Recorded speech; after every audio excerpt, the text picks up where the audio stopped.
Hey, what's going on, guys? Rob here from the Hybrid Network, and welcome back to a Universal Monsters video. And this week we are going to be talking about the history of the Invisible Man.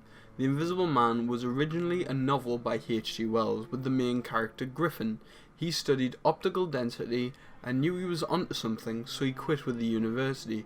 Because if you are working for a university or studying at a university, they get credit for whatever you discover.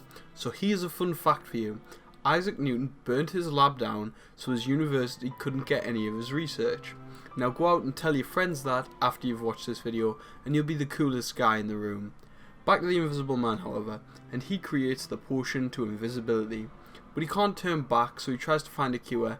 This, however, is bad, as the longer he is invisible, the more he seeps into madness, stealing money from people to continue his research while on the run from the police. He forces a homeless man to carry his money for him, but the homeless man escapes with all the money and tells the police about him, leading to Griffin being shot and having to take refuge in a house, which so happens to belong to someone he knew from medical school, Dr. Kemp. He tells Kemp everything and then describes a plan to him about his reign of terror using invisibility. Kemp alerts the police to this, and doing so becomes Griffin's first target. Griffin tries to get to Kemp, but he runs to the local town, and Griffin is killed by a mob. And as he dies, he becomes more visible. In the epilogue, we see the homeless man has possession of all of the notes that Griffin made, however he can't understand any of them. So that's a much darker version of the story than the ones we've seen adapted to the screen. He has a much more sympathetic background in the film of the original, as he was in love with his employer's daughter, so he wanted to prove himself, and that's how he ended up creating the potion of invisibility.